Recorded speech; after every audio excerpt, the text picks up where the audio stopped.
And we're back on another episode of Salient Points. This one is, hold on, let me scroll up for a second. Salient Points 129 for November 21st, 2023.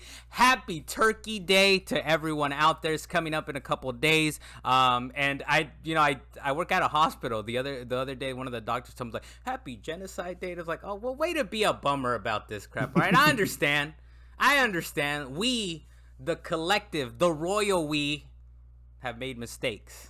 But enjoy the turkey, man. I'm Carlos Macias, the master of what, Dalan? The miniature of glass baby elephants. Miniature of glass baby elephants. Okay, I don't know what that means, but I'll take it. A miniature glass baby is not that hard, Carlos. There's a lot going on. I am paying attention. I feel like there's some background story that I don't know about. That's all I'm saying. Dalan Kirkwood from up in the mountains. You were not here last week, Dalan. We won't dox you or anything like that. I don't know if you want to say anything, but we're glad to have you. I'll make it brief. I'll just say it. My wife was actually in the hospital, but she's okay. She came out the next evening, so we're good. Back at home, everybody's safe. But definitely it was between doing this or being with my wife. That's understandable. Good call. Good call. It was funny though, because my brother listens to our podcast, and my brother Jonathan, we shout him out every so often. It was like, what happened with you guys and Dalan? Did someone punch someone? What happened? What was the smoke? Yeah, they just came out with all the wildest stories. As a matter of fact, for anybody listening, please, in the comments, I want to hear what your wild stories were. You already told them last week. I already told them the answer, but I want to hear what their theories were, because I wasn't around for the theory. Okay. We also got Deo Blas, the king of Mid-Bay. Thank you for joining us this week, sir. Hey, howdy, hey, what's up, guys? Hey, glad to see you again, sir. And we also got Luis I like Mendez. This red cap situation you got going on too. Come on, Dalan, what's going on here? Leave him alone. What is this, man? Leave him alone. He's here, man. Leave him. It is kind of cold everywhere. Everyone's got their sweater on. Luis Mendez on the wheels of steel. Thank you for joining us, sir. Yeah, the 10 freeway is back up and running. There might be some scorch marks. So I have to drive along that 10 freeway, and I think you threw it in the group chat that was like, the freeway is up and running. I was like, I don't need to hear that. It's not like I need to get to work, that was a good excuse. That was a good reason. To this is why I'm late, boss. But hey, we'll get right into it. The headline this past week, of course, is that we're getting The Last of Us 2 Remastered. That's coming out in January. Did I put the day? Oh yeah, I did. This is a tweet from Naughty Dog. They said The Last of Us Part 2 Remastered is coming to PlayStation 5 on January 19, featuring the roguelike mode, No Return, 3 playable lost levels with developer commentary, guitar, free play, and more.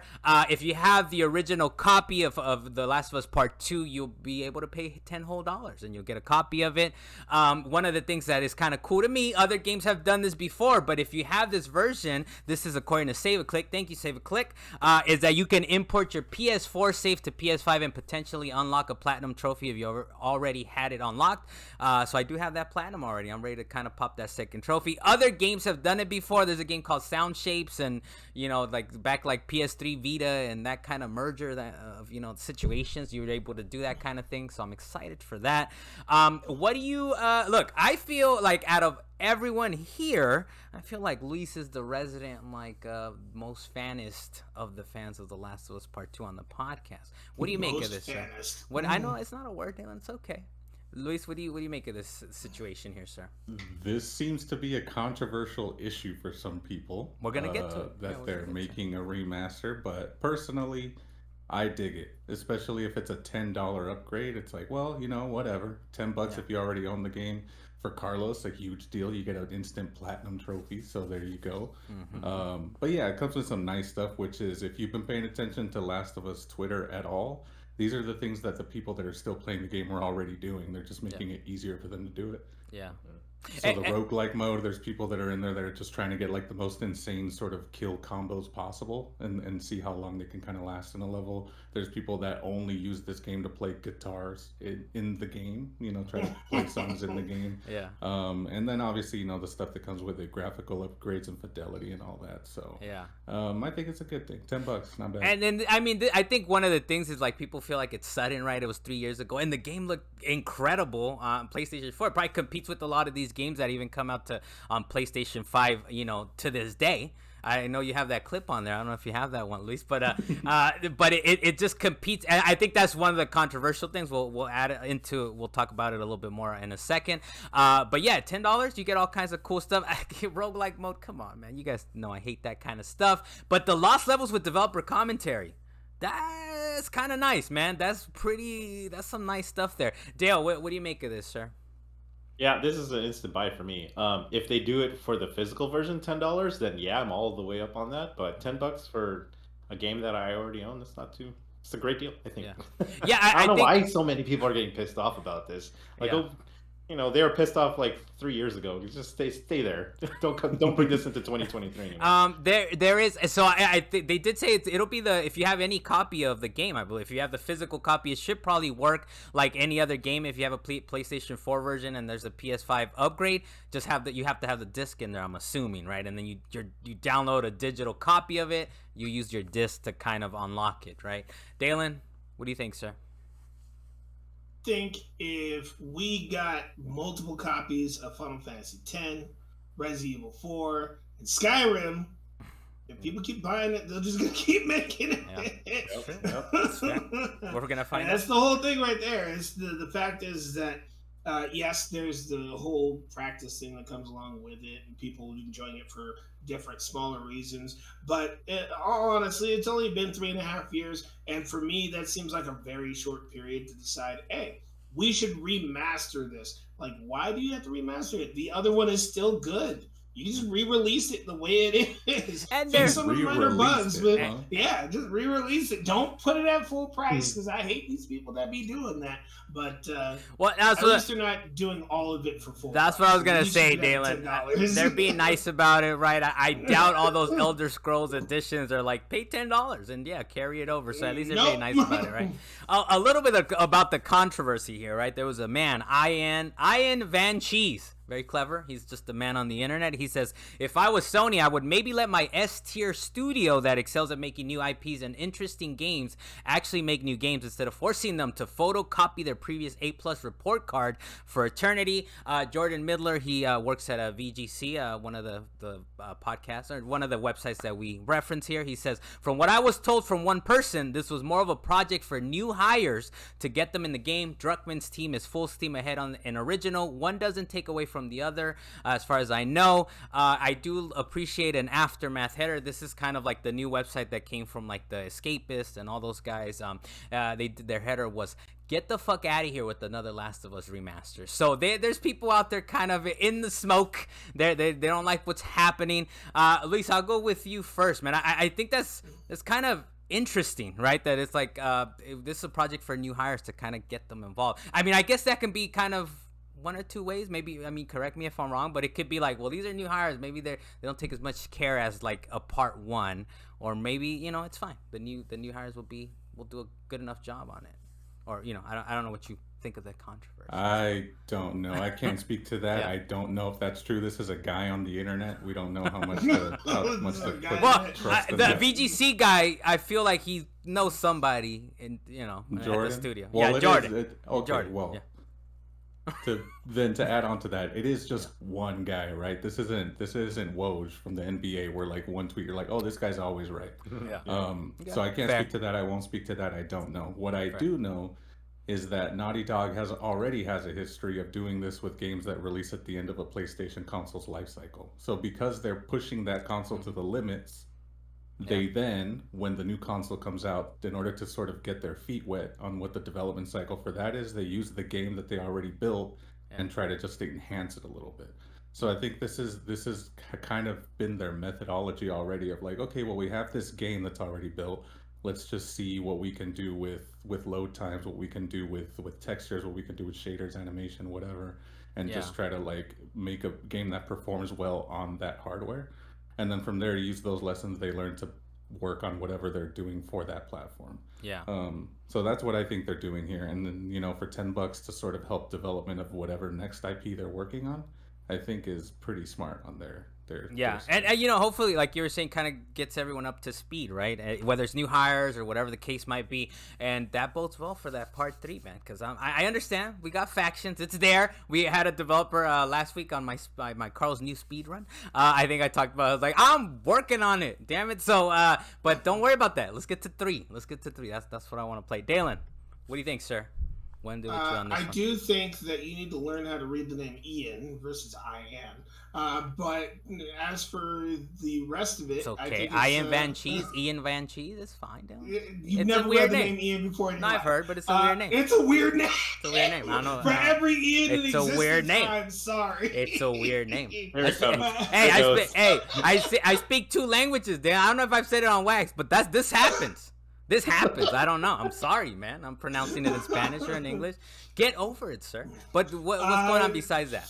Don't tell me that was your point, Dalen. You better make a salient point right now, sir. Yes, that was my whole conversation. I didn't want to talk about the game. Just wanted to talk about your poor English. No, I was going to say that this bodes well for a very high quality Last of Us 3 when it does actually drop. Like right off the bat, it's just every time they have dropped a game for the system currently, you know, in existence, it has always been like high quality for me right off the bat.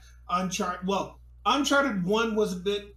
It's old, man. At the time, that shit was state of the art. All right, his jeans were getting wet. Yeah. That's the first time we saw someone's You jeans got getting dry wet. pants. You were appreciating the water physics. You got dry pants and you got wet pants. That's all. There's no. You don't need any gradients in there. You just need the one or the other. All right, Dalen. It was 2007, man. Leave them alone. They're doing great. My point being is that they have always done great at pushing the envelope, even for whatever limitations that they had at the time. So I think it's great that they're constantly working on their own ability to just build a game. The just limitations they had at the time. Then they had the full power of the cell, man. Or what was it that they had? The Dream Engine or whatever they were calling it at the time. They had everything. They had multiple cores. Didn't they have like 8 cores? Of that engine. Now we got Unreal Engine 5, and they're going to try and push that envelope. But I'm not going to say that they have all the assets in place to just use it 100%. They're still working on it to see what they can do to maximize it, make it flow. What is the word that you use for flowing from one to the next? Frictionless. Frictionless game. Okay, you want to have a perfectly frictionless. That's my favorite award, by the way. That will be come up very soon on the way you're talking, Dalen. By the way, tell him, please. Sorry, I know you're talking about the upcoming awards, but I just want to make it clear. It sounded like you thought that they might use Unreal Engine 5 or something. No, they have a proprietary engine. Yeah, I know. I'm just saying that they're pushing their engine to the fullest. As this random man, Ian or Ian, whichever one I said, he said this is an S tier. This is an S tier. S tier studio. All right, Dalen. S tier. I know you understand the S tier. Besides that, we are getting some rumors that Caitlin Dever is rumored to play Abby. She was in Booksmart. I saw her in Dope Sick. I remember her from Justified. She doesn't look too much like a Abby to me, but that's fine. We'll find out. You know, we had our thoughts on who was Ellie as far as the TV show as well. Filming on the 2nd season, on the next season of HBO's The Last of Us, will start January 7th, 2024. So I'm guessing maybe a fall release. We'll move on to quick takes.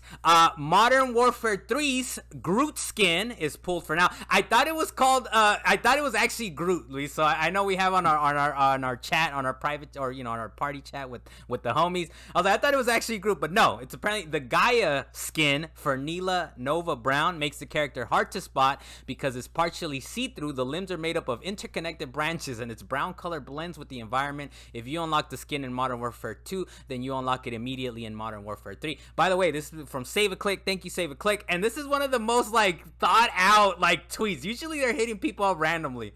This is stop clickbaiting. Stop clicking on it. But Luis, what do you make of this, sir? Whatever. I mean, I just find it weird that this is the skin that people had a problem with, because there's others that are much more difficult to spot in the map, especially in darker areas. Yeah. So yeah, I just find it funny that, and especially people keep saying, and you unlock it instantly. It's that's what they've been saying for months, that it will carry over to Modern Warfare 3, but now people are fixated on this fact, I guess. Yeah, but isn't it just certain skins though? No, it's pretty. From what I can tell, everything that I unlocked and purchased is in Modern Warfare 3. Oh, There you snaps. go. It's just this one. It's the Groot. It's the big head. Apparently, from what I understand, Abel told us it's the big head. It's uncomfortable. It's the big But people forget to mention that the core, like the chest area of this thing inside of it, while you're playing, ends up glowing like this bright orange color at a certain point, depending on how well you're doing in the match. So it's not like it's only difficult to spot when you like initially spot on the map, if it's even difficult to spot at all. So there you just go. put in that thing. What was it's out of there for now. I don't know if they'll figure it out. Maybe they'll make that thing brighter or something. So Pooh stops. Apparently, if you kill enough people, you're gonna be walking around like a Christmas tree, just lighting up the whole night. There you go. The next thing on here is that Ubisoft suspends ads on Twitter.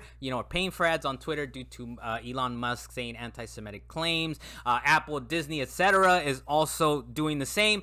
This is from The Guardian. The billionaire CEO of Tesla and SpaceX wrote on Wednesday that a tweet accusing Jews of hating white people was "quote unquote" the actual truth. So I don't know how much more we need to dig into that, but we'll go. Dale, what do you? Oh, actually, no, this is Dalan. We'll go with Dalan. Dale was like, "No, I'm not touching this." Dalan, don't put me on that. Dalan, I saw you on the rundown here, Dalan. What are your thoughts on this situation, Dale?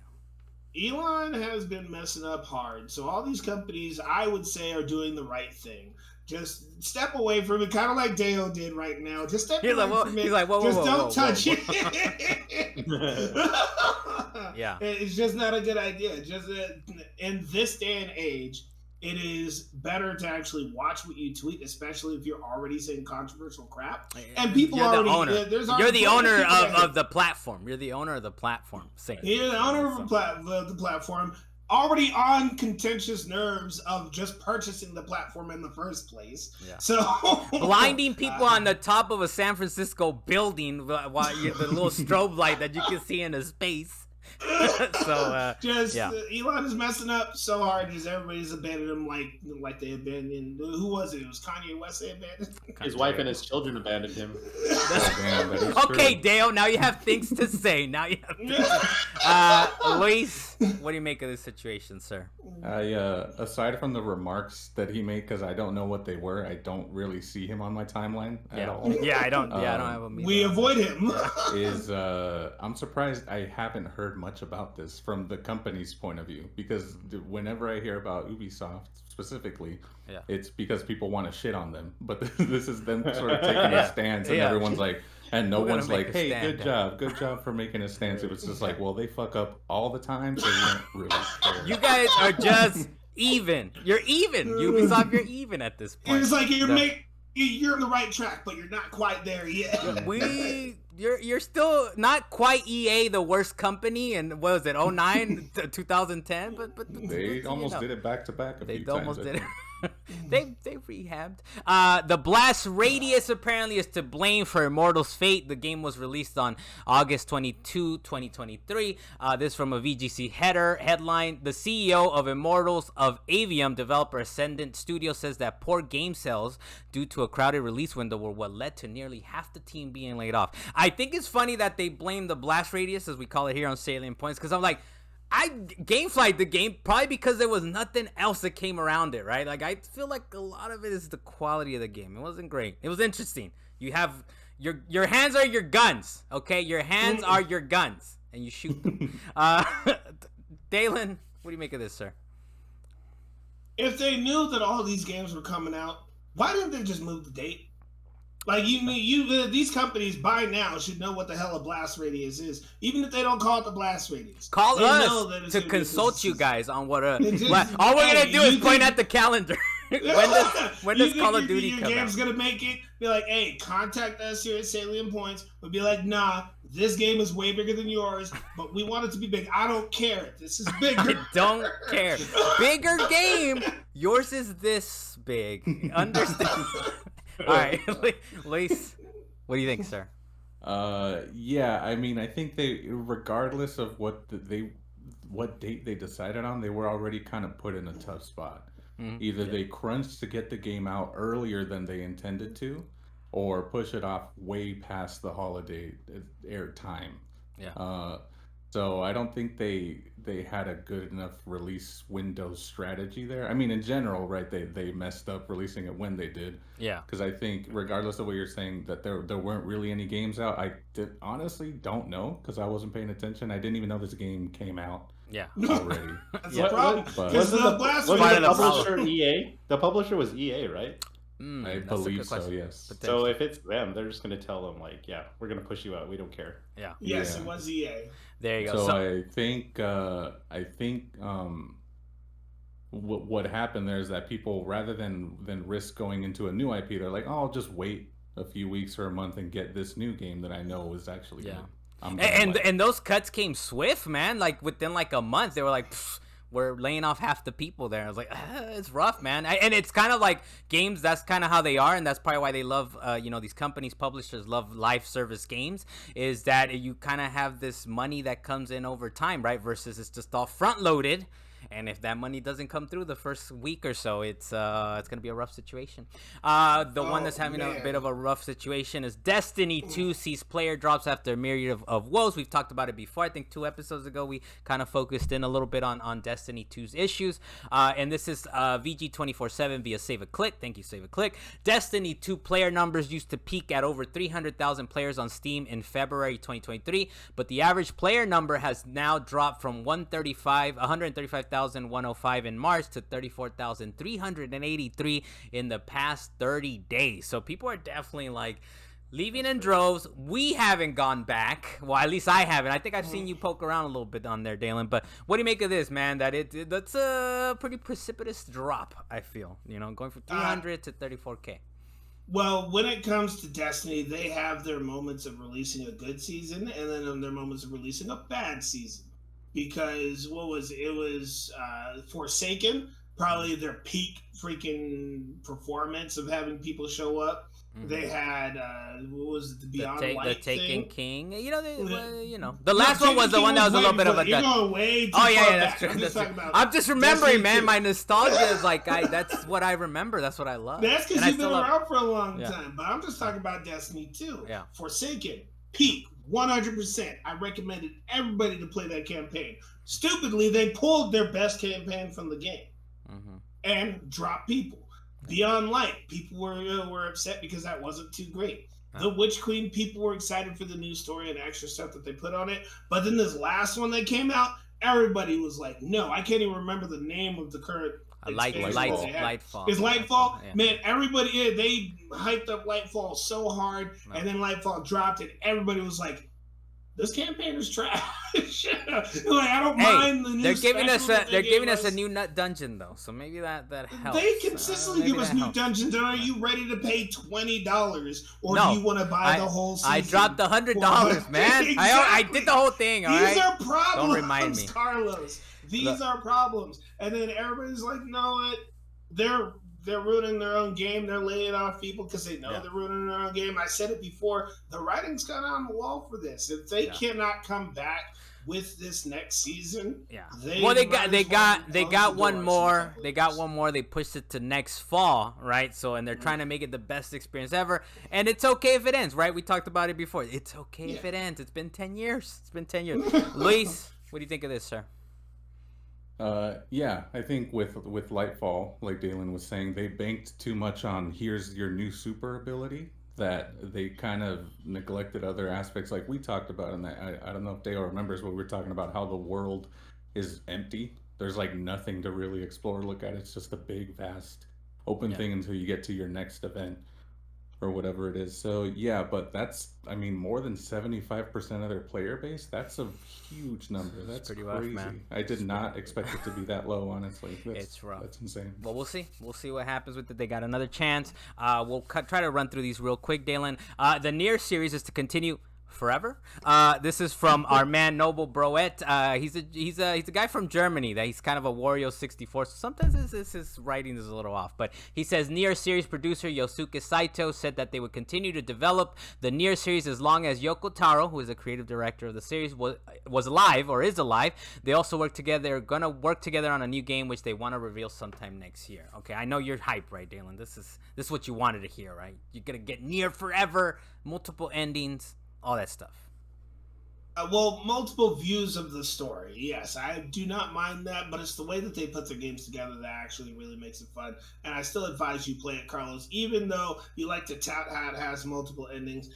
His games are great, and it's one of those things like if the creator of Dragon Ball Z died, people don't want to continue to make Dragon Ball Z. They're just going to make Dragon Ball GT or something else.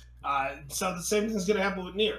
If the creator dies, they're going to still make NieR, but they're going to move in a completely different direction after that. It's going to be sad. I'm just happy for you, Dalan, that you can keep playing these games 35 times. Every game that comes out NieR, I hope you have 37 Don't want to play it 35 different times. I hate you for saying it, but... I hate you for saying it every time. Dan, did you ever get around to playing the NieR game? No, what I did is that you mean replaying it again? Is that what you're saying?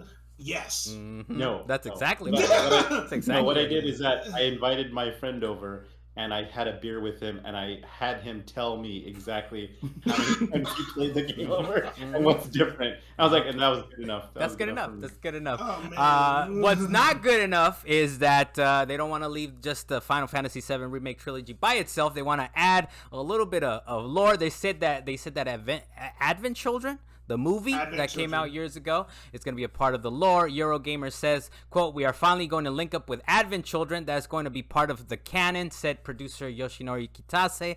"The overall story, the developments will not go widely out in a way that will not add up to Advent Children in the end. I don't think anyone wanted that. That's not what we're looking to create here. But to make sure it doesn't become stale and people know exactly where it's going, that it doesn't just follow the original word for word, we add in extra elements which add that little bit of doubt. Getting the right balance of that is so key. Ultimately, we're not trying to change the Final Fantasy story into something really different. The overall balance wouldn't really allow for that anyways. I want them to blow it up, but it's gonna be close, Dalan. It's gonna be close, I guess is what this man is saying. What do you make of this? Is Advent Children something you wanted them to be as part of the remake trilogy?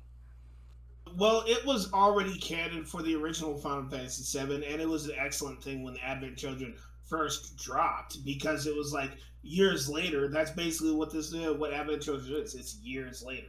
Yeah. So if they could actually make this Final Fantasy VII story still match what's happening in Advent Children, it still makes Advent Children relevant. This makes you more hyped for the next edition that's coming out in a few months? Know that they're trying their best not to fuck up the story? Yes. I want them to do everything possible to make the fans. They want to make changes, but they don't want to completely blow it up. That's what I don't like about what he's saying. There's a balance. Don't change it too much. And I'm telling him, Mr. Kitase, fuck that whole shit up, man. Do what you need to do. Blow it up. Make Dalan mad, you're gonna have another Star Wars trilogy situation. Don't do it. You blow it up, you lose your fan base. That's it. Hey, I know Luis and Deo don't have thoughts on this, but I feel like they're on my side. So just blow it up, man. Just blow it up. Let's do everything you can to make Dalan mad. This was, I think, made Deo happy, actually. Baldur's Gate is going to be no longer relegated only to the digital realm. This is from Wario64. Larian announced a physical deluxe edition for Baldur's Gate 3 for Xbox Series, PlayStation 5, and PC. Goodies included 3-disc OST, a map, and more for $79.99. Is shipping Q1 of 2024. Pre-order at box.baldursgate3.game. You got yourself a copy, Dale? Did it sell out, or there's copies out there for people? I don't know if it sold out, but I definitely got mine like immediately. Okay. I was literally getting a haircut at the time, and then I was in the barber chair. Okay. And my watch told me like Wario64 notification, Baldur's Gate 3 physical edition available. I was like, I'm gonna need you to wrap this up like real quick. And you gotta look on my phone. It's time. Like, say no more, fam. Say no more. Say no more. They said said no more. It's done, man. That's it. What more do you need? So I'm excited for you. Physical. Maybe that's when I play it. I don't know. I'm trying to find the time to consider it for our game of the year type stuff, but it's a lot of stuff. Baldur's Gate 3, man, it's up there. It's up there, Dalan. For you, though. I kind of like RPGs sometimes. I don't know. I don't know. I don't know if I make it. Carlos, you gotta understand, Baldur's Gate is high fantasy. It is D&D. Oh no, man, game. No. Like, yeah, but then they said there's bears. But they said bears are involved or something, right? Yeah, it is D&D. It is literally a D&D game. Carlos, Baldur's Gate is a part of I'm playing it next year, man. It'll be on my list next year. Like, I wish I would have played this last year. We'll see. I'm going to save you a little bit here by stating this. No, I'm aware also, though. I am aware. I don't know. Maybe I can find the time. I don't know. There's other stuff. Wrestling. Really quick, hold up. I just wanted to point out that Immortal Aveum came out around the same time as Baldur's Gate 3, same month. This is why they're messing up. Potentially, yeah, potentially. That was we could have told them that game is this big. Yours is this small. Diablo 4's coming out. Shut up. Hey, so we got wrestling crossed with video games. This is an IGN headline, so I hope you help me out a little bit here, Dale. But the headline says, All Elite Wrestling teamed up with Sega to promote Like a Dragon Gaiden, the man who erased his name, in the wildest possible way. So this is an AEW event thing. I think I have it recorded, Dale. Should I go back and watch it? What did you make? Okay, of course. If you're just like remotely interested in wrestling in general, you should just watch it. Because for one thing, AEW is more exciting than WWE right now. Okay. And the fact that they have a full-on tie-in, it's not like they slapped the turnbuckle with like Sega logos, or like they put a splash graphic on the screen with, Like a Dragon Gaiden just came out. No, they went like there's like a full mode that they played in, the like Battle Royale mode. Yeah. Inside of the game, and they made it come to real life on the freaking stage. It's insane, and I was like, dude, this is freaking awesome. How long is that segment? They have the font right. No, I mean generally they're like 30 minutes or whatever. Okay, so unless you want to watch the entire match. I'll check it out. I like that though. I like that, and it's funny because the times I poked into wrestling, I used to be a kind of sort of a big fan, but not so much. The last time I see Cyberpunk splashed all over, I was like, okay, people love these video games. But those are like more sponsorships. Yes, they were like way more incorporated. It's like this one they were dressed up, went in. Kenny Omega, like one of the wrestlers, Kenny Omega, he was in the last game in Yakuza Like a Dragon, the RPG version. Okay. And now he's like wearing like Sega spandex and everything like that. They have like a Japanese wrestler come in that looks like one of the characters from the new game, and it's I don't know. They just you were like in heaven just witnessing this, man. You're damn, I love this. So I'm glad you had fun. Infinite Wealth, though, might be too much fun. This is an IGN headline saying, Like a Dragon Infinite Wealth will be the longest Yakuza game to date, with the boss of developer Ryo Gotuko. If you can help me with that one, Dale. There you go. Studio saying, if you play it continuously, you'll get sick. So that's interesting. Don't play it too much. The last story before I get to the Carlos Speedrun here. Starbreeze. This is a little bit of a Starbreeze versus Embracer, who's the publisher. We got one VGC headline here saying Embracer says Payday 3, quote, performed below management expectations, end quote, following September's launch, which was marred by matchmaking problems. But on the other end, the developer is saying, this is according to Eurogamer, Payday 3 sales exceeded developers' expectations. Payday 3 has recouped investment for Starbreeze, but it's a mixed bag for Payday 3. Starbreeze's co-op shooter that saw impressive early sales, but has since struggled significantly. Payday 3's launch was plagued with server issues that forced Starbreeze CEO Tobias Sogren to apologize. Luis, what do you make of this, sir? I don't know if I would say it was plagued with server issues. I think they addressed those pretty quickly. I mean, it did have issues at launch. Yeah. And sure, we played it a few times, right? It was fun enough. It was interesting enough, but I don't think it was anything any of us were like, let's try to get like the perfect heist going in this thing. It was just like, we got caught. Fuck it. Let's just go. Dalen was, by the way. We need to restart because it needs to be perfect. Then we're like, no, I just wanted to get like maximum money out of it. Yeah. But the problem that I had for the game itself is that even though it was fun to do it once or twice, or even when it came to trying to actually get a perfect run for the mission, which generally wasn't happening with us because Carlos kept getting caught. But you got caught a couple times. We've said that on Wax though, Dan. You got caught a couple times. My problem is that it didn't feel like there was a lot of replay value for the game. It seemed like the fun died pretty quickly for that particular one. I would prefer to go Payday and play Payday 2 because I honestly, like a week after that, went and played Payday 2 with a couple of pals. We were having a blast with that one. Payday 3 just didn't have that same feel. So, I mean, and we'll see. We have that we kind of were like, it's okay. It's entertaining enough. And then they have, I mean, the developer was happy with it, right? But I mean, and I think the Embracer has a bias as well, right? Embracer, I mean, I didn't put it as part of the rundown, but these guys are like trying to cut their losses left and right? Like they're like, we're gonna fire 900 people. We need to get this down to like less than $1.5 billion in like debt or something like that. So it's they have their own like little criteria, whereas I feel like, you know, Starbreeze is like, hold on, don't look at us over here. We're doing all right. Leave us alone over here. Don't cut us down. So it's kind of interesting to see. You hope for the best, and I think at some point they said they're gonna add some maps and stuff like that. So I think we'll get back to it if you guys are down, I suppose. I'm down. We're gonna get to Carlos's new speedrun. Basically, news that no one else cares about, but me. I almost knocked myself out here. Is that one of the things that we're still waiting for GTA 6, right? We still haven't gotten that. We still haven't gotten the reveal quite yet. Rockstar did talk about it, but in one of the leaks that people saw online, they said their references Bully 2 and also scrap GTA 5 story DLC. For me, the one I would love to see is Bully 2. I even got the special edition on PS2. I don't know if you guys remember, but it came with the little fake like locker box, and inside of it came a dodgeball. So, and I inflated that thing and threw it around the house. I don't know where it is now, but I definitely had my fun with it. Bully 2 was nice, man. It was a nice game. I have since lost hope, and apparently it was like Dan Houser's like baby. So, but he's not there anymore. So, you know, it used to be the Houser brothers, right? It's only one of them now. So I don't think we're gonna see Bully 2.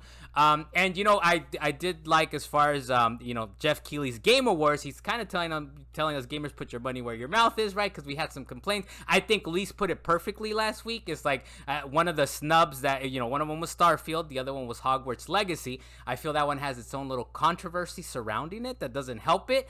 But as Lisa said, it's like the quality, it just wasn't as good, right? It just wasn't up to snuff. And that's what kind of Jeff Keighley said. He said there have been so many great games in 2023. I wish we could get past the rhetoric that a game not nominated in a category is unworthy or bad. It simply didn't make the cutoff in a highly competitive year. Even if a game wasn't nominated, maybe it was number 6 or number 7 in voting. And he kind of, in a follow-up tweet, he says, we will have our Player's Voice category coming up later this month too, where you'll get to 100% decide a winner from 30 nominees. Stay tuned for details, which I kind of like that, man. I like that the Game Awards are sort of like critics. I think it's like 100 different critics kind of vote on this, and then the players have their own little thing. Here, you 100% have a decision to make. So let's see it. Let's see Hogwarts. Let's see whatever else, right?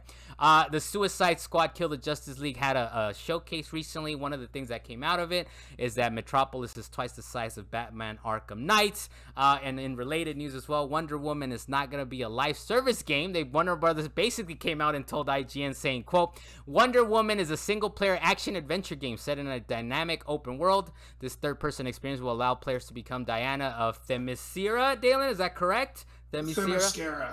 Thank you. And introduce an original story set in the DC universe while also featuring the Nemesis system. Wonder Woman is not being designed as a live service game. But of course, even if it's not a live service game, that doesn't mean they're going to sprinkle in some little, like, buy this. Why don't you want, what's the cord, Dalan, or what's the little lasso she has? The lasso of truth? The lasso of truth, you know? My God, man. What? I don't care about the lore. I mean, you guys know this. Apparently. Don't be upset then when you already know this. But I'm sure just give us Superman 64. We'll be fine. Oh damn, not Superman. Let's not fly through the hoops again. Also, on the latest, like, kind of the worst game of the year competition. Apparently, also in competition is the Walking Dead Destinies. It's, if you guys saw it, some of the like cutscenes are basically stills of these mans like walking around, and there's like a GIF that came up to. It's one of the big scenes on the show, and it's like, kill your friend, and it's like the most terrible like shooting thing. Apparently, we shouldn't be surprised because it's made by Game Mill Entertainment, who also made Skull Island, Rise of Kong. They made the same game, so I think there's something at play here. I feel like these guys got some money together. Like, you know what we should do? Video games. And we'll are these the same people that made that Popeye game? I don't know about the Popeye one, but these guys definitely potentially, man. Potentially. I don't know. Gaming, I feel like I've heard them before. The last thing before we get into what you've been playing, the PlayStation Portal sells out in 2 days because of resellers. Now, the funny thing to me, of course, is that like very quickly, I don't know if one of you guys must have shown it to me on the chat or on Twitter, but there was somebody scrolling a video of like, look at these mans, they can't resell this thing.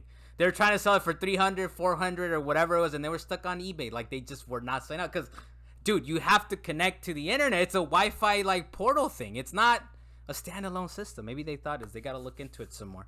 But that's it for the Carl's Speedrun. I'll try to do better next time.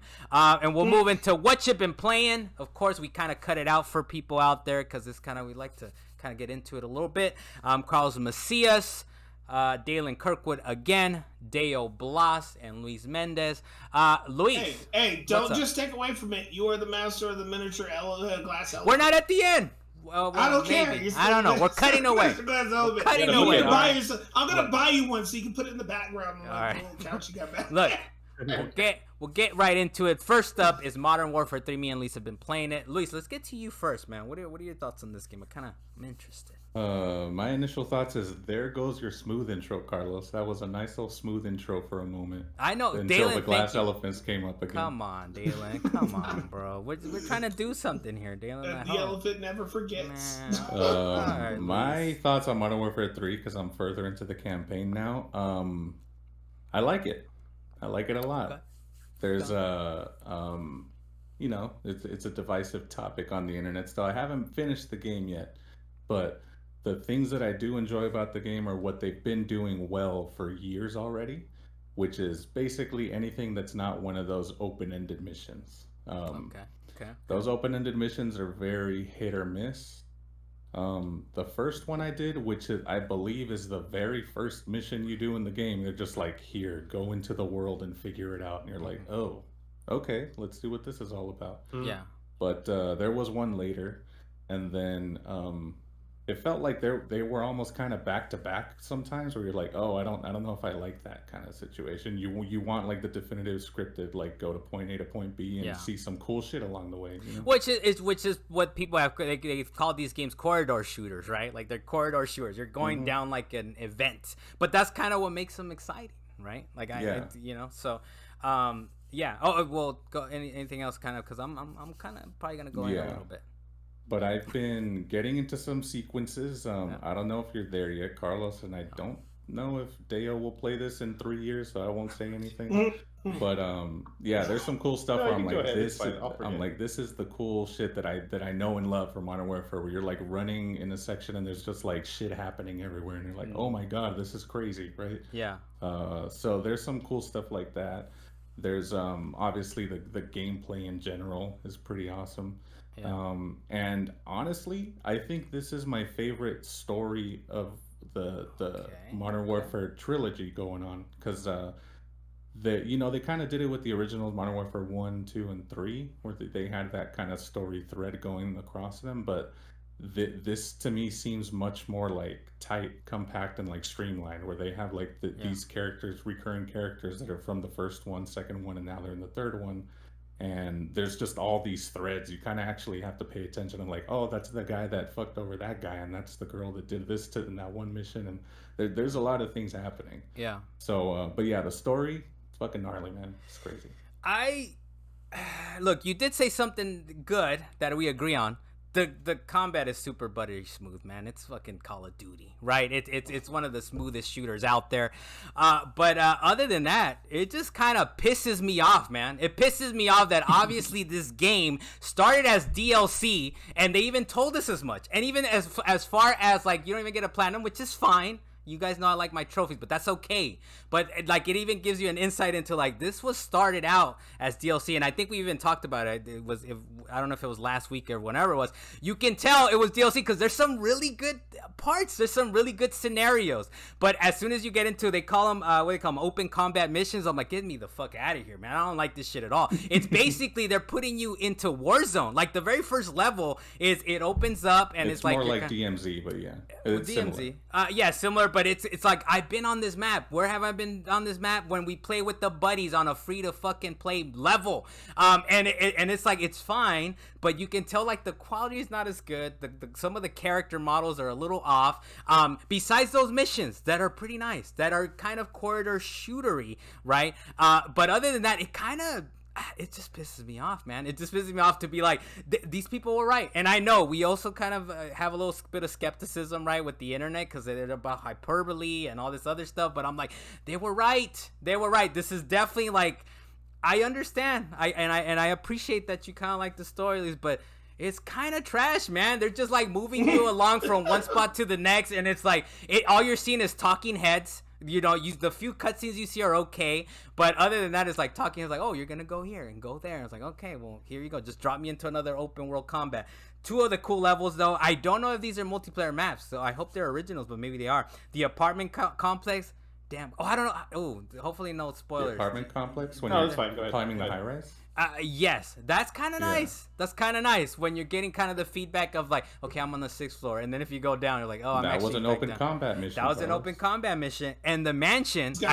I don't know if you were mentioning that, Luis. We'll go to you there in a second. But Luis, I don't know if there's like one where you're kind of raiding a mission. That's kind of cool. That's pretty cool, man. Raiding a mission. The mansion. My bad. Mansion. Before that, it's like a mission before the high rise. That's also an open combat mission. So your 2 favorite ones are open combat, and they're kind of cool. But don't put me in a multiplayer map, man. Don't put me in a multiplayer map that you're obviously like recycling assets, and there's a few cool scenes that were probably gonna be a part of the DLC. I'm still gonna play it. I'm still gonna beat it, but I'm gonna return the shit out of it. I will, unless you guys get serious, unless Prue gets serious about playing multiplayer, because we really haven't played it that much. Dale, please ask away, sir. Like, for how far you are in the game, would you say it's a good value, like, right now? Is it too long? Is it, like, too short? Or is pacing all weird for them? I mean, look, it's gonna be short. I think from what I understand, it's like a 4 or 5 hour, like, campaign. And like I said, the combat... It's Call of Duty. It's Call of Duty combat, but there's something that is just not. And I appreciate that people online were like, let's go back to 2011. Let's go back to 2007. Where like, look at these missions that they were making, and you don't get that. You don't really get that. You get these. Also, the open missions, the checkpointing is kind of off. Like I'm like sometimes I spend like 5, 6 minutes, 7 minutes in a mission, and I die. I'm like, oh, that's right. It's the open world mission. I get to start all over again. That's gonna be great. So those are play it, Deo. I guess, but it really. I understand what people are saying, that it feels like DLC kind of expanded, and I understand like even like the developers being frustrated and be like, we were supposed to not be spending days and nights and weekends on this, but here we are. We're pushing this out, and they did the best that they could.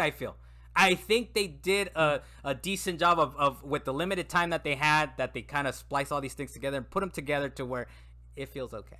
Dalen? Now, before Dalen, real quick, okay, Carlos, cool, please. I will say to Dale's question, I've been playing this for way more than 4 to 5 hours, and I don't know how people are beating it that quickly, and because I'm on like regular difficulty and I'm dying quite a bit. So. Yeah, there you go. Were you gonna potentially pick it up, Dale? I guess. I mean, I have to play it through the first and second one in order to understand what's going on in the third one, right? So yeah, you okay? Yeah. Or it's more rewarding if I do so. I will say this: you should play them. Yeah. And I will say this: 1 and 2. How do you make the third game where the 1 and 2 people are not involved? They're not even there. Those characters are not there. It's Ghost and these other characters that are around, that I feel they do a disservice to Ghost and the rest of the gang to like, you guys really use these you guys really use these guys, huh, for this. Dalen, what's your question, sir? But I like it, Luis. I like I like it. I like the screaming here. I guess this game is built on the Scooby-Doo crew, but the question I actually had in this particular case is, when it comes to that story, I know that, kind of what Luis was saying in this particular case, I want to be able to get taken from point to point and have things happen around me, because that's why we play video games. I mean, you got God of War, that happens, things just happen around you. I mentioned Uncharted earlier. That's one of the great things about that game. Things just happen outside of your control, and you just have to deal with it. and that's part of so what makes this it fun is to actually have that excellence. But do you really get that? So Dalan, you do. Say that's where I disagree. Oh, snap. That's where I disagree. I feel like they give you a bit of story, talking heads, and like, this is your mission. Make sure you do this, and then it's like they drop you into a multiplayer map and like, go walk around. Where's the objective? I don't know why you keep saying that. Multiplayer. They haven't reused any of those maps at all. Those are all original. You guys tell me the very first level. I got you. You tell me the very first level that was 100% original. The Warzone map. It was very Warzone-y to me. Warzone. The Gulag. You're in the Gulag. It has that feel, but it is an original map. Yes. I'm gonna mediate right now. Y'all just need to make an extra episode to just hot take on this one game. Yeah. Well, you guys are at opposing ends on this. This actually makes me want to play the game now. Well, yeah. To answer his question though, Dalan. It is 50-50. I can understand Carlos's frustration with the open combat and all that because it is half open combat and like half original story. So you do get your fill of that like nice Call of Duty fluid corridor shooter style. This cool shit happens from point A to point Z. But then there are times where they just do drop you on a map and they're like, you need to go there, figure it out, and pick up weapons, whatever you want on the way. That's basically what it is. And the open combat is basically kind of like an arena in a sense. Like you get dropped into an arena, and that's, I don't know, to me it's not Call of Duty, you know. But I wanna hear your guys' thoughts. Actually, I do want to hear Deo and Dalan if you guys ever get around to it. Well, for my second question, then I don't know if you guys did at all, but I'm pretty sure you did at least a little bit. Is that one of the things that Modern Warfare has generally built their fan base around is multiplayer? Did they really do anything that's exciting that makes you really want to actually keep and purchase this game and play with friends, unlike the previous? I'm a campaign person, but I'll defer to Luis all day on that one. From what I understand, the progression's a little slower, Luis, or do you get a sense of that or not? If you played 1 and 2, it is a completely different game, honestly. Like, the movement feels... They weren't lying when they said they struck a movement between the original Modern Warfare 3 and Modern Warfare 1, 2019. It is pretty, it's very well balanced in the sense of like movement and all that. Weapon progression is, it is kind of shitty. That is shitty that you have to complete 3 daily missions to unlock some certain things. Because there's a lot of stuff hidden behind that, so you're gonna have to play every day and do the three objectives, which are pretty easy. You can finish them in half an hour. Have you tried the cheese, Luis? The zombie cheese? There's like a zombie cheese, right? That I have not. There is. I feel like they might have addressed it, but that only got you so far. That just gave you XP. Really, it didn't like. It doesn't do the whole thing. It wouldn't help you with unlocking certain things. Yeah. Hey, if you could help me help you, Luis, I guess if we got to get the gang involved, otherwise this thing's getting sent back once I beat it. But but I have if you guys are play the game like every day together. That's true. That's true. But what are you gonna do when you beat the campaign? I play the multiplayer. Well, he'll play the multiplayer. He'll play the multiplayer. Yeah. He'll play the main story. No, he'll play the multiplayer, Dalan. But hey, look, I got a couple more levels, and I'm sure we'll talk about it next week. You guys we'll kind of get it. I like it though. I like it. Dalan, me and you played another game. I think you already beat it, so maybe we have some final thoughts on this, or Super Mario Brothers Wonder. Oh, actually, Luis, anything else before we move on to? Mario Wonder's trash, apparently. Okay, this is the other one. No. Now, Deo said it was a little not so great. Dale, the same old, kind of not so great. What we didn't hear your thoughts, Dan. We didn't hear your counters to Super Mario Brothers Wonder. I've touched base on a lot of the Super Mario games that have come out. That includes new Super Mario Brothers, and I felt like that was worse than this. But for Mario Wonder, when you're first playing... Look, last week, Deo KO'd me with the, this is a bad game, and now new Super Mario Brothers, Deo, come on, man. They brought the 2D Mario back. It wasn't so bad. But, they brought it back in its own right, but Mario Wonder did a significantly better job at it. I know, Dale, you decided to say in the chat that it was trash, but it is honestly not. At first, you're fully taken aback. It's his opinion, Dalan. It's his opinion. He can think it's trash. Yes, it is his opinion, and I'm directing his opinion right back at him. But when it comes to Mario Wonder, when you first start playing it, yes, the first couple of levels, you're like, what fever dream is this? But then as you're starting to play it, you realize they took a lot of elements from Super Mario World And they actually did a great job of building these maps and the levels that you can actually go to. And the levels, there might be a lot of levels, but a lot of these levels you can beat in like a minute or two if you really just. Well, and there's new items, there's new ideas, right? That you haven't seen in a 2D plane, right? So it's kind of it would be like the sequel to Super Mario Brothers World, right? Like all the new stuff that you see in the game. Yeah, it's like they took Super Mario World and they decided to say, hey, we're going to make another land, which this is basically Super Mario World 2 with new powers. No, you don't that being said, the Dalan, Tanuki or the Super Kit, but you got your elephant and you got, I can't even remember all the powers. They gave you the bubble flower. I like that. They actually did a great job with these things. They give you the badges that you can customize. You can customize his jumps and all this other stuff, right? But I hope you agree, Dalan. The online multiplayer is trash.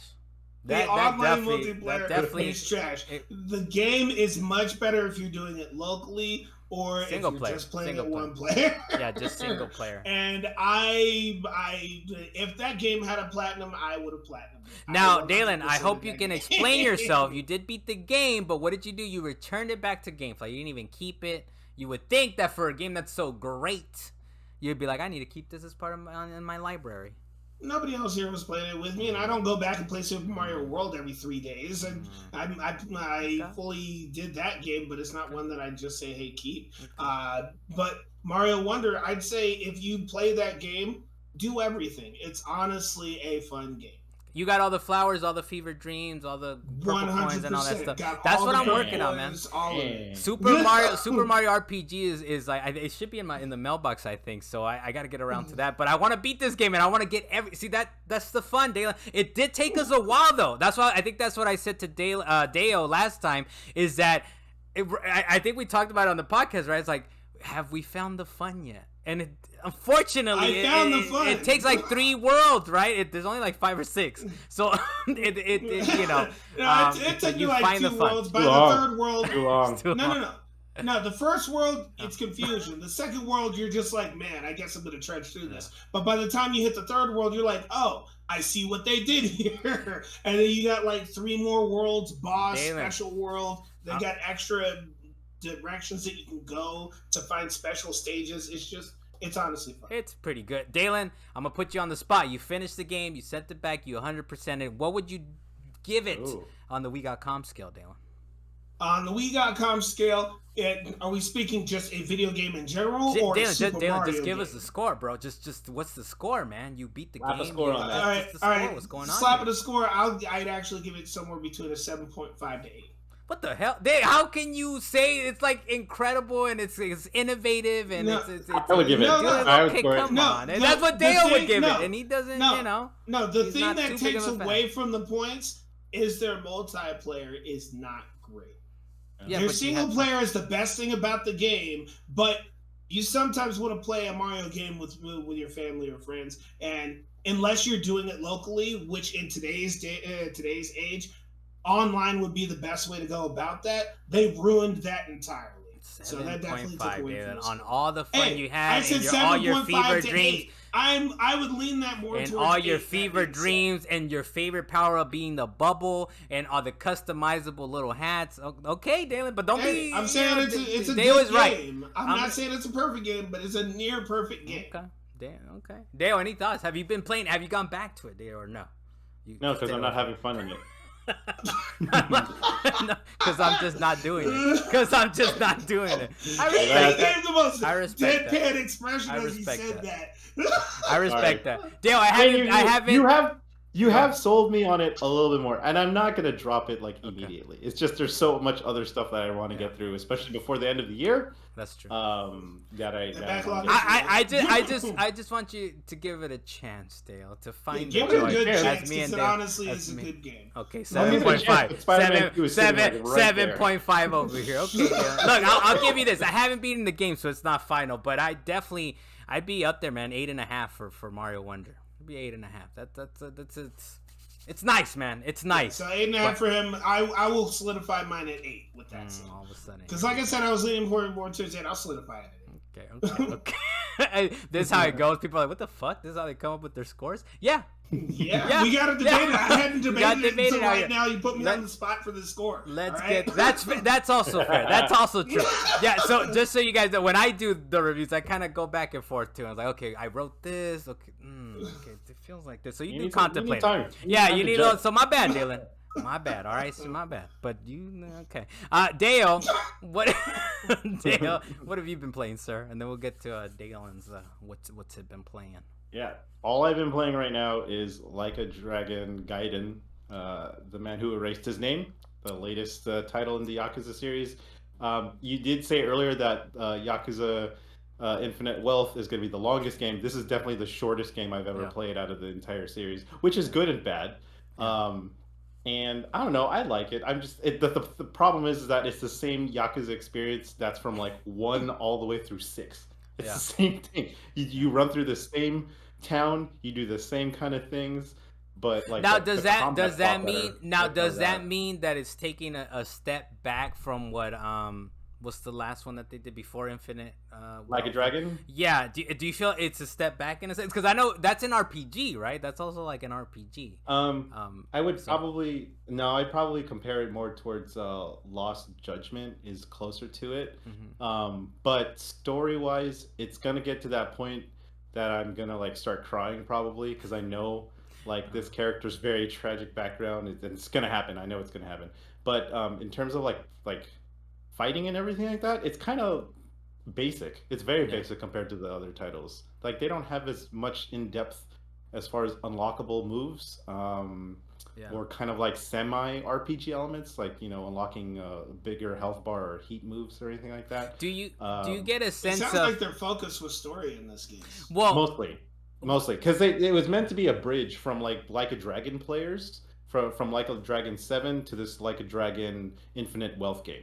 So they're kind of like wrapping up some loopholes that were kind of opened up during that passage of time. Now Dale, like and maybe Luis disagrees on it, but as far as like to me, like Modern Warfare 3 feels like a DLC kind of expanded. They used whatever time they had to expand on.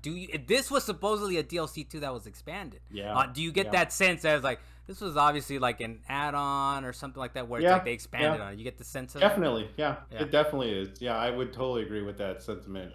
But it's priced correctly. It's only $40 or free in asterisk on Game Pass. Play with Game Pass, so it's like a perfect kind of experience, like sit down experience for that situation. However, it's kind of not right unless if you haven't played the other games, because like a lot of you pulled me off that ledge.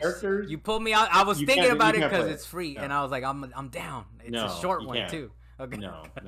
It would be so disjointed, and you're like, who the hell is this guy? Yeah. Like, why is he fighting this guy? Why did this guy get stabbed over here? Why is he taking all this money from this drawer over here? Like, it doesn't make any sense. What's the backstory to this drawer? What's the backstory?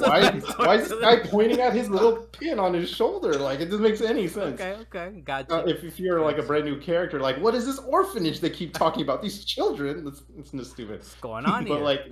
Yeah, but it's like years of all this like back history and story to Kiryu that it's like totally lost if you haven't played any. So at the very least, maybe the combat, something's missing. You're saying it doesn't have all the moves that you would think it would have, but on a story sense, it's at least rewarding. Yeah, I would say it's rewarding if you've been playing the games. Yeah. I mean, for any Yakuza game in general, like the narrative is. This is probably one of their stronger narratives. I would say Yakuza 4 and 5 are a little bit better, and maybe even 1. But that's the whole reason why I play these games, is because it's basically a Korean drama, just like I could play it. That's the only difference. K-pop, but and Japanese. I can beat up guys. But Japanese. Basically, that's all it is. There's just relations and dishonor and honor and like all this other stuff going on. Yeah. It's cool to see, right? It's cool to see that it's a series that they've tried really hard in 05, way back in 05, to kind of make a the Yakuza one with all the English, like they put in the best foot forward, and people didn't necessarily pick it up in North America. Then it got big in Japan, and it's kind of building up a little bit more steam right here. So it's nice to see it's its own niche, and like I'm so happy that like ever since then, like Yakuza was more of like a very niche title. It wasn't meant to like compete with a lot of other open world games like GTA or anything like that, but culturally wise, it's important for like the Japanese people and people who enjoy Japanese culture. Oh You know, and it's cool to see kind of like a full circle effect to like I always said like you know, people were asking for Shenmue 3 and it was like, well, the successor is Yakuza, like just go play that. But it's funny. I don't know if you were on the podcast when we were talking about it, Dale, but we were talking about how the Yakuza Yu Suzuki was even like, what the series needs is like a Yakuza 0. You know, like that's what so it's funny. It's funny to see that, right? That the originator, I guess, of this kind of sort of give us open Shenmue 4 already. Come on, drop the Shenmue 4. Yeah. So anything else on that, Dale? Yeah. Other than that, I'm honestly just having a blast. If I were to rate on our scale right now the game, I'd probably give it a 7.5. Okay. Right now. Why you get mad at my 7.5? So you man, 7.5 is a good score, and he gave us a full like, okay, these are the pros, these are the cons. You were like elated. You were like, the Fever Dream is amazing. Then you get the hat. Then you get this 7.5. That's what happened. Like a Dragon isn't nominated for a Game of the Year, so I'm just saying, Mario Wonder is, and I feel like it deserves it. So far, I got a few like one more world, but I feel like it deserves to be there. I don't know where it falls in line for me. We'll see about that. We'll see when I do the player vote. We'll see when I do the player vote. Exactly. I don't know if anyone did I step on anyone's line, or we're good to move ahead from like a Dragon Gaiden impressions. Okay. Dalan, what have you been playing, man? We'll end it on what you've been playing lately, sir. So I've been meaning to play it for the longest time, and I just decided to actually just start up a file for NARAKA BLADEPOINT. I'm pretty sure you guys have actually seen it a couple of times. It very much reminds me of Guns Online from when we were back in high school, where you'd be able to run on walls and fight people close combat with swords. I thought it was called Swords Online, but apparently it was called Guns Online. I'm trying to remember, man. I think those are like in the far recesses of my brain and memory. I'm feeling it poking out a little bit, but I can't quite place it, Dalan. It was a huge thing that you could run along the wall, shoot people from a distance, and get up close and just slice them with a sword. And you guys are getting into a nice little sword battle, pick up shotguns and stuff like that. NARAKA BLADEPOINT. Sounds terrible, man. It's Monster Hunter against other players online, because you get like big old Chinese cannons that you can shoot at people. You get like all kinds of weapons that you can actually fight with. You get big swords, little swords, double swords, knives, crossbows. Double swords, they got weapons. But yeah, I get to say it. and this. And it's a battle royale. So it's weapons that you actually procure on the map after you've dropped in specific places you actually go to. What platform is this, Dalan? What platform are you playing? It's on PC, PS5, and I believe Xbox. I'm not sure. It is on Xbox. Okay, and I do also believe it's crossplay as well. Oh no, not believe. It is crossplay. I double checked. But so far, it actually seems like a really fun game. But it seems like it would be a little irritating to try and find other people on the map until it starts enclosing it. Oh, it does. It does that too. It starts poisoning you. It is a literal battle royale, my friend. It is, gotcha. You better procure all your stuff, know what you have, and go find some people to kill. All right. Doesn't it have verticality too? Like you get into the trees or something like that. Yes, they have very good Assassin's Creed mechanics of going just climbing up and running up trees. You can find a whole bunch of grapple shots that you can use very regularly, like Halo. I know you love your Halo grapple shots, Carlos. So you can climb pretty much anything in this game as long as it has grip to it. But honestly, the game has been fun so far. I just need to do a couple of more matches to get a real feel for it. But just initial impressions, it looks excellent, and a whole bunch of customizations and weekly events that they actually have for the game. So if you want a new battle royale that's melee focused rather than gun focused, this is a very good option. So, all right, there you go. But separate from that, I beat Ghostrunner. I'm not sure if I platinumed it. I can't remember if I did, but I know I played the heck out of it until I beat it. And even though I felt it was repetitive at the beginning, they start to give you more and more stuff as the game goes on. They give you more and more enemies to really go up against. And like I said, it was Shinobi, but High Tech 2077 and I hold to that. We did talk about it. Excellent. We did talk about Shinobi last week. I hold to that all the way through the end of the game. I was slightly disappointed in the last boss, kind of like I was with I can't remember the name of the other PS2 game that popped in my head, but scratch that PS2 game. But the game itself for Ghostrunner is fun, and I have actually already requested for Ghostrunner 2 because I like Ghostrunner that would run that much. Yeah. So for anybody who likes like first person, like fast pace, I mean, just tell them, Dalan, it's a Mirror's Edge. It's a Mirror's Edge, modern day Mirror's Edge. Mirror's Edge, but better. Okay. Oh, I like that. I like that. Yeah, it's Mirror's Edge, but better. Okay, there you go. I gotta get around to this one. One hit wonders. Just don't get hit. Yeah, I gotta get around to this one. What else? Then the last one is I did get Spider-Man 2, and I have played the heck out of this. They obviously shuffled around some of the canonical events of Peter Parker himself. This game is way more focused on Peter Parker than it is Miles Morales, so there's not a huge balance in that respect. But you can switch anytime from character to character. There's certain parts of the story where you have to be Peter or have to be Miles Morales, but most of this game really does focus more on Peter Parker himself, because they go through some really big stories, and I'm ready to see a Spider-Man 3 if they do not like complete these things. Like they did an excellent job. You'll see a 3. They did an excellent job the whole way through. There's levels to this shit, man, and Spider-Man 2 is up there. It's up there. It's up there. I'm gonna get to it. This might as well already be Game of the Year. Okay, Dalan, spoiler alert. Okay, Dalan, it's up there. You know you loved it, Carl. It's excellent. It's excellent. Did you? Are you playing it in graphical mode or whatever it is, or performance mode? I had to switch, man. I think I switched. I was trying to keep it on the biggest graphics, if you want to call it. I know those are not the technical words. And I left it on fidelity, and it looks smooth the entire way to me. And I even turned on the 120 hertz. The VRR, whatever that is. Yeah, I turned. You don't even have a 120 hertz TV, Dan. What are you doing? It doesn't matter. It's still buttery smooth. It does matter.